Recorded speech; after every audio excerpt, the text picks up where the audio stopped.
Welcome to the Old Time Radio Westerns. I'm your host, Andrew Rhines, and let's get into this episode. This episode is going to be Western Stories. And we're going to do a series called Death Valley Days. Now, it was very big on radio, but there's only 5 episodes that are surviving, and it was huge on TV. It's an anthology series that features true life stories of the American Old West.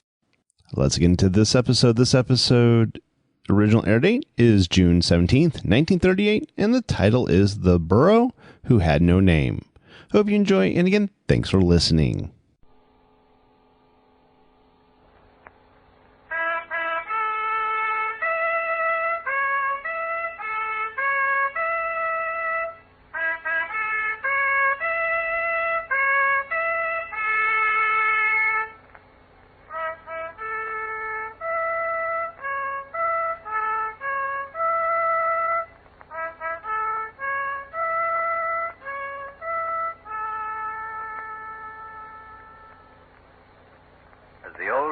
Bugle call of the covered wagon trains dies away among the echoes, another true story of Death Valley Days is brought to you by the Pacific Coast Borax Company, who give you the miracle of borax in 3 convenient forms: 20 Mule Team Borax for household use, 20 Mule Team Borax soap chips for washing clothes and dishes, and the new Boraxo for toilet use.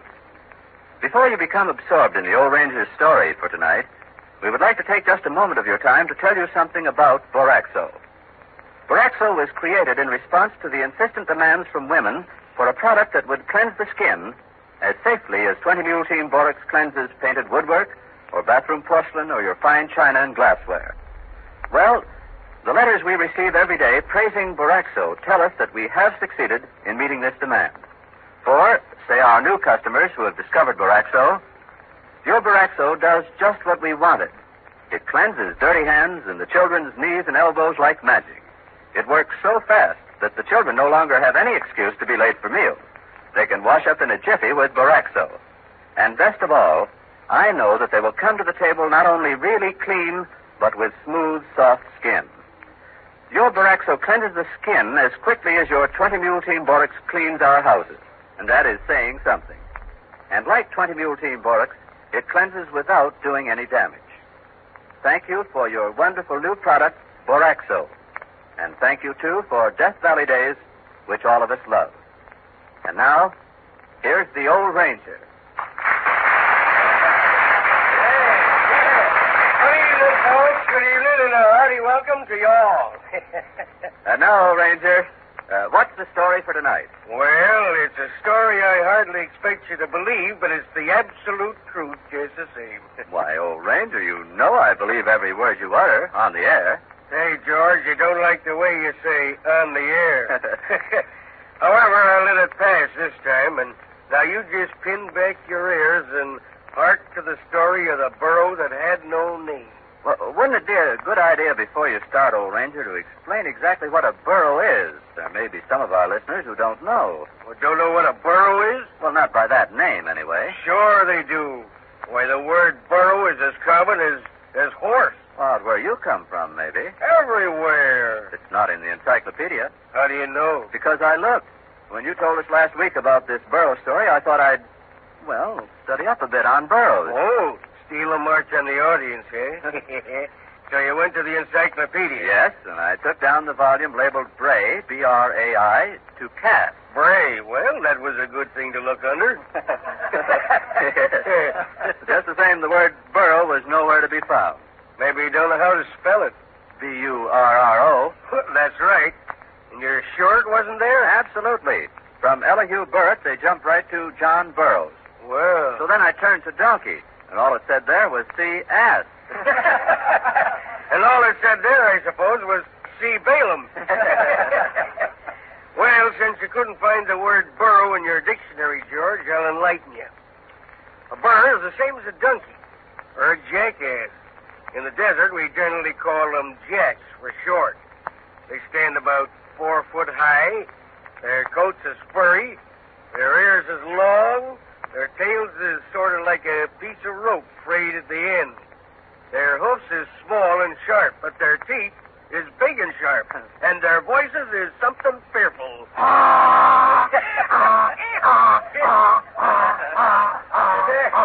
There you are. And now, since you got a mental picture of the animal, well, let's get going on the yarn. The scene opens in the mining camp of Rhyolite. It's the year 1905. Walter Scott Smith, known as Smitty, and his partner, Ole Martin, are negotiating with a feller in Rhyolite for a string of burros with which to start out into the hills. Yeah. Now, if you can just fix us up with a couple of good riding burros. I can give you two of the finest riding burros in Nevada. Blackjack here and Samson. How much? 50 apiece. 50? We'll give you 30. Ah, you go to blazes. Why, them pack animals bring 35. Holy smoke. Well, that's highway robbery. Try and buy them somewhere else, then. $35 for a pack burro? And 50 for a saddle burro. These two critters is worth it, too. I've rode them both myself, and I know. Why, Blackjack brung me once all the way from Gold Circle to Battle Mountain. A 60-mile trip in 10 hours. And Sam, we'll give you 40 apiece for 'em. 50 or not. I never paid as much as $50 for a burro in my life. I'll tell you what I can do. I can give you a cheaper pack burro in place of one of them you picked out. Yeah? Which one? That one over yonder, sniffing at the pile of tin cans. Now, I could give you him. White burro? Yeah. I'll let you have him for $20. I wouldn't take him as a gift. 15. You think I'd be fool enough to go prospecting with a white burro? Hey, what's the matter with a white burro? Well, they're unlucky, that's what. Unluckiest thing there is. So you don't really believe that, do you? We could swing $15. You ain't suggesting that we buy that white jack. Well... Pay $15 for a Jonah, a Jinx, a hoodoo? Only you're crazy. You must have been out walking in the sun without your hat on. He ain't really white, Smitty. He's kind of gray. He's as white as you or me. Well, we ain't exactly lilies. I'll make you a price of $12 for him. How's that? You shut up. I'm talking to your partner. If he buys that white fur off from you, he's no longer my partner. Oh, Smitty. I mean it, Ole. You and me's been prospecting together since Panamint days. We've slept under the same blanket, drunk out of the same canteen, gone 50-50 on every strike we've made. I think a heap of you. But if you pay as much as 2 bits for that ill wind yonder, our trails is going to part. So help me. I guess we'll just take 4 burros, mister.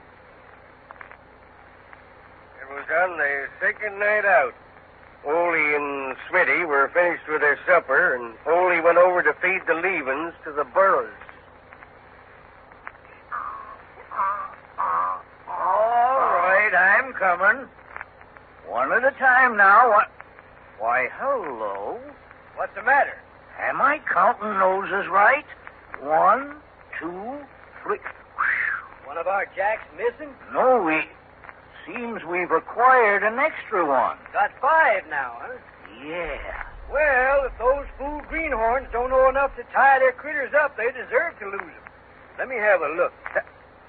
So, Huh? it's the white burro. Well, it's a white burro. It's the same white burro that sharper in Rhyolite tried to palm off on us. Oh, now, that ain't likely, Smitty. I recognize him. In the dark like What's this? more, he recognizes us. Look at that glint in his eye. Oh, I don't see no glint. He's a grinning at us, gloating over us. The blasted little devil. You're to blame for this, Ole. It's all your fault. My fault? It's on account of you he's followed us here, and it's up to you now to get rid of him. Well, how? How? You ask me how? Well... We'll fire rocks at him, cuss him, kick him. I wouldn't want to do that. All right, then, I will. No, you leave him to me. I'll make it plain to him that he ain't welcome around here. Well, see that you do. Pronto. I'll be washing up the supper thing. All right. Now, here, you critters. Here's your grub. Now, don't you be so greedy, Samson. Don't you know there's others to share with? You through with that tail yet, Ole? Yep. Then I'll take it and wash it along with the frying pan and... Ole Martin. What's the matter? You fed that burro. Which burro? The white burro. Ah, now, Smitty. You needn't deny it. Look at him licking his lips. Well, that's just... Just some bacon grease he's trying to get off his whiskers. Well, you're imagining things, Smitty. Is that piece of flapjack sticking to his nose my imagination? Oh, well... You fed that burro, and you just promised me you'd get rid of him. I will, Smitty, honest. Honest. Right away. It's too late. We'll never be rid of him now. Well, that evil little blighter will trail us wherever we go, bringing us nothing but bad luck. Look, he's leaving now. What did I tell you? Yeah. He's walking right off into the desert. You see, he's savvy. He's savvy that supper is over, but he'll be back. You just wait and see. The next morning, when Ole opened his eyes, he looked around fearfully. Then he breathed a sigh of relief. The white burro was nowheres in sight. With breakfast over, the partners packed up their outfit and moved on farther into the hills. That evening, they made a dry camp, and while Smitty unpacked and prepared supper, Ole went off with one of the pack burros to rustle a supply of firewood. It was almost dark when he returned.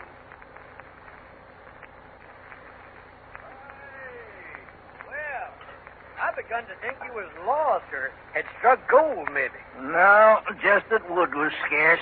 This critter wanted to lay down all the time. Hey, what smells so good? I got a treat for us tonight. What is it? Fresh bread. No. Uh-huh. Why, you old son of a gun. 2 loaves. Where are they? In the Dutch oven, keeping warm. Fresh bread. Yes, sir. Hey, when it's my turn to do the cooking, I produce real grub. Well, if you're casting aspersions on my meal, hey, what else we gonna have? Mulligan, coffee, Dawson plum. With a loaf of bread apiece? Why, that ought to do it. Hey, we're saving one of them loaves for tomorrow. Ah, don't be stingy. You call a half a loaf of bread stingy? Say, them big loaves. Well, I could eat a whole batch without any help. I'm hungry as a wolf. Well, everything's ready as soon as you are. Well, then, let's eat. All right, I'll be dishing up the mulligan. And I'll get the bread out of the oven. That oven was a good buy, Oldie. Yeah? Wait till you see the crust of that bread. A nice, even, golden brown. Where'd you say it was, Smitty? What? The bread. Why, right where you're looking, in the oven. No, it ain't. Oh, sure it is. I tell you it ain't. The oven's empty. Say, what have you been drinking? Well, if you don't believe me, come on and look for yourself. Oh, you never could find nothing nowhere. What? See? Well, I'll be darned. Where'd you put it? Me? You sneaked him out and hid him. I know it. I did nothing of the kind. Come on, tell me. I ain't so much as laid eyes on them loaves of bread, Smitty, I swear. Well, somebody took them. They was in this oven here not 5 minutes ago.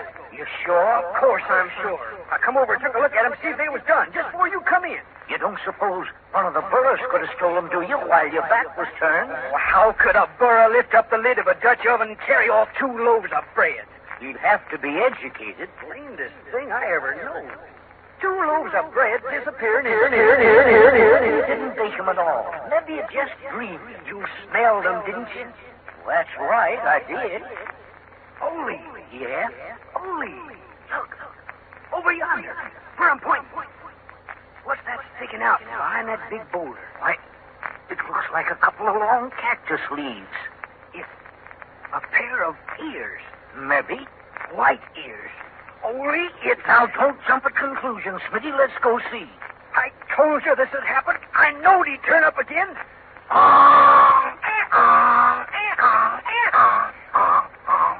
There, and you see, I was right. Sure enough, it's old Whitey. Don't! What's the matter? Don't you dare give him a name. Well, why not? Don't you know that once you name an animal, he's yours? Who says so? Why, it stands to reason. You mean? So long as he's got no name, he's a stray, a stranger, a rank outsider. But just you give him a name, any kind of a name, and he belongs to you. I see. What are you laughing at? For a stranger, this fella has certainly made himself right at home.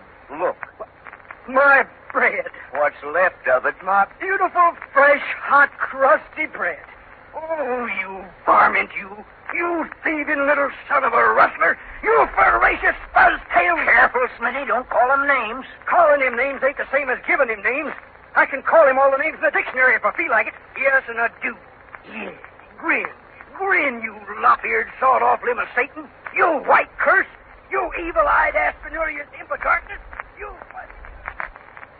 Well, I reckon I'll hit the hay. Well, you can turn in if you want to. I'm going to set up a while longer. What for? Oh, I just ain't sleepy, that's all. I'll smoke another pipeful And wait up for him, huh? Wait for who? You can't fool me, Ole. You're worrying about that burro. Do you suppose something has happened to him, Smitty? Well, let's hope so. Then maybe our luck will change. Well, I can't see as we've had any bad luck on this trip. No, nor any good luck, neither. We ain't smelled a smell of ore. Ole, look. Where? Coming toward us. Out of the night. What? It's him. The prodigal? Hush, will you? If he hears you. Well, that ain't him. Why, if it was him, he'd be praying by now. That burro ain't making a sound. It's his ghost, then, come to haunt us. It's the spitting image. You're right, Smitty, it is. His ghost? No, himself. What's he walking so queer for? Why, he's sick or hurt or something. What is it, old boy? What's happened? Come over here by the fire where I can see you.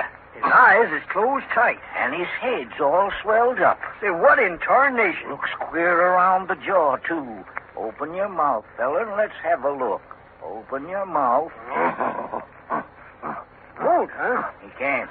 His teeth is clenched. What is it, lockjaw? Rattlesnake bite. Huh? Look, here on the nose. You can see where the fangs went in. Yes, sir. He's done for, then. We may be able to save him. Save him? We'll do our best anyhow. Hey, are you crazy? Where's that permanganate of potassium? Ole! Oh, here it is. What are you going to do? Rub it in the wound, of course. Ole, you... Stand still, old fella. I won't hurt you. Now, this is going to do you good. Ole, have you went clean out of your senses? This critter's a jinx. A hoodoo. We can't just stand by and watch him die. Well, why not? We don't want him. Nobody wants him. That makes no difference. He's a poor, dumb animal, and he's in misery. Then put him out of it. Well, just what I'm trying to do. Now, I mean, shoot him, you fool. No. All right. You put that gun down. You quit working on him, then. I can't, Smitty. Don't you see I can't? Why can't you? He come to us for help. He trusts us. Trust us. A white burro. Well, it ain't his fault he was born white. Ole, Look. His eyes is opening. The potassium permanganate is beginning to work. Oh. His jaw's loosening. Now, if I can just get some whiskey down him. Hey, that's my whiskey. It's our whiskey. Here, boy. Ole, I've stood for a lot. But if you pour so much as one drop of that liquor down that white varmint's throat, we bust up, you and me. Tip your head back. That's it. Now, let me stick the bottle in between your teeth. So. Ole, I'm warning you. A little more. There. Now we're through. Yeah, we're through. Smitty, You can take your pick of the burros, Ole, and your share of the grub and things. you're not going on? No, I'm going back to Rhyolite. And now, 10 days later, in a brilliantly lighted saloon in Rhyolite, we find Smitty doing his best to forget about Ole and the white burro.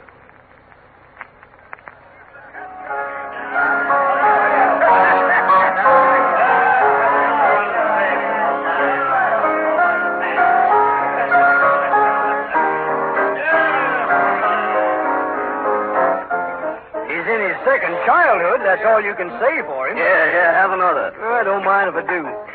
Yes, sir. Ole needs a nurse or a keeper or something.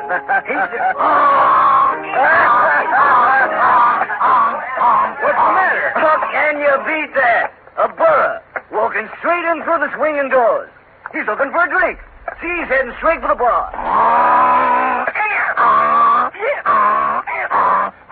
Jumping Jehoshaphat. It's the white burro. What? The burro I was just telling you about. He's come back to hoodoo me again. You're just saying things. Here, have another drink. It's him, I tell you. Look at that scar on his nose. That's where the rattlesnake bit him. Must mean Ole's back then. Funny he come back so soon. Said he was going to stay out another 30 days. Say, maybe located something. Not with that white burro along. Look out, he's gonna bite you. Hey, get away from me, you unlucky varmint. What do you mean, grabbing hold of my coat? Let go of me, you hear me? Get away from me. Get out of here. Go on, back to that old fool Ole. Yeah, that done it. He knows Ole's name all right, don't he? Why wouldn't he? Well, why don't you go? What are you standing there for? What are you looking at me like that for? Take them eyes off of me, you hear me? Say, he's trying to tell you something, Smitty. Oh, I ain't interested. Well, something's troubling him. Yeah, his conscience, maybe. You don't suppose something could have went wrong, do you, with Ole? Be his own fault if it did. I just wondered. Well, what could have happened to him? Oh, nothing most likely. Ole's an old desert rat. He knows all the water holes in Nevada. Got plenty of grub. Well, that being the case, how about another drink? No, I've had enough, thanks. This one's on the house. I can't stop now. All right, you. Where is he? Is he here in Rhyolite? No? Then show me where. Hey, Smitty, where you going? Wherever this critter takes me. You mean? I'm going to look up Ole. Well, it was just about sundown of the third day out that they found him, laying unconscious at the bottom of a narrow canyon. Ole. Thank the Lord he's still alive. Ole. Huh? It's me, Smitty. Smitty. I come as fast as I could, Ole. He brung you here, did he? Straight as a die. Good boy. He turned up in Rhyolite. Just like I told him to. I knowed right off that something was wrong. What happened, Ole? Where you hurt? My leg. Broke? Yeah. Yeah, I can see. I was following some float up the mountain. It was getting dark. Like a fool, I didn't want to stop, and somehow or other I lost my footing and fell. Clear down here? Yeah. Oh. It's a wonder you wasn't killed outright. Shows how tough I am. Gosh. I knowed I could never make it back to town, even if I had a burro to ride. What happened to your burros? And they went off. I don't know where. All but this fellow. He stuck by me until I sent him away to get help. I figured I had enough water to last me till you could get here, if you'd come. Why, Ole, of course I'd come. I didn't know. I was sort of afraid. You think I'd let you die out here alone? Alone with my samples. Huh? They're around here somewhere. Samples? Of ore. I run across something mighty good, Smitty. Here's one of them. Take a good look at it. Let me see. High grade. I'll say. Real picture rock. I'll bet she has says a trip to Europe per ton. If we wanted to go to Europe, which we don't. We? You and me. Oh, but Ole, We're still partners, ain't we, Smitty? Ole, I don't deserve it after the way I treated you. Heck, you just saved my life, didn't you? It wasn't me. It was the white burro. The white burro. Ole, Yeah? have you named him yet? No. Then let's give him a name now. Smitty, After all, he's earned it. you know what it'll mean, don't you? That he'll be ours for the rest of his life. Yes. All right. I'm willing. You have been listening to another true story of Death Valley Days, brought to you by the Pacific Coast Borax Company, producers of 20 Mule Team Borax for household use, 20 Mule Team Borax soap chips in the big blue and yellow Sunshine box for washing clothes and dishes, and the new Boraxo for toilet use. Your grocer can supply you with all of these products. All of them are inexpensive. All of them bring the miracle of Borax into your home in convenient form. For example, 20 Mule Team Borax, in its neat red and white and black package, is the perfect cleanser for ice boxes. Why? Because 20 Mule Team Borax is a gleaming white powder that is clean as desert sunshine itself and absolutely odorless. Just what you want to cleanse food containers. Take a pan or bucket of warm water and dump some 20 Mule Team Borax in it. Wring out a clean cloth or sponge in it and wipe the entire inside of the icebox.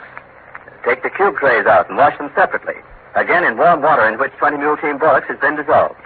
When you are through, you will have the satisfaction of knowing that your icebox, where most of the family food is kept in summer, is absolutely sweet and clean, with no odor left from the cleansing to spoil the flavor of the food. Next week, the Old Ranger's Tale concerns Joshua Norton, Emperor of the United States and Protector of Mexico. You must hear it, so be sure to plan joining us at this same hour next week over this station.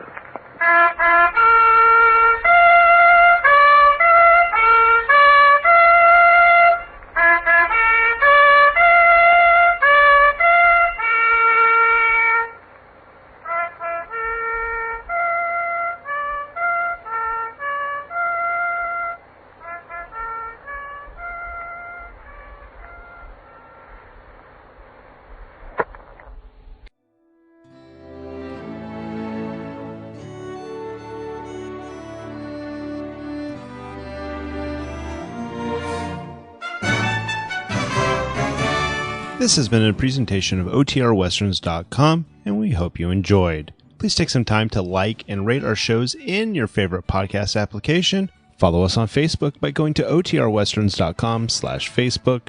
Join in the conversation by going to OTRWesterns.com/Discord. And don't forget to send us an email, podcast@OTRWesterns.com. This episode is copyright under the Attribution Non-Commercial Share Alike copyright. For more information, go to OTRWesterns.com/copyright.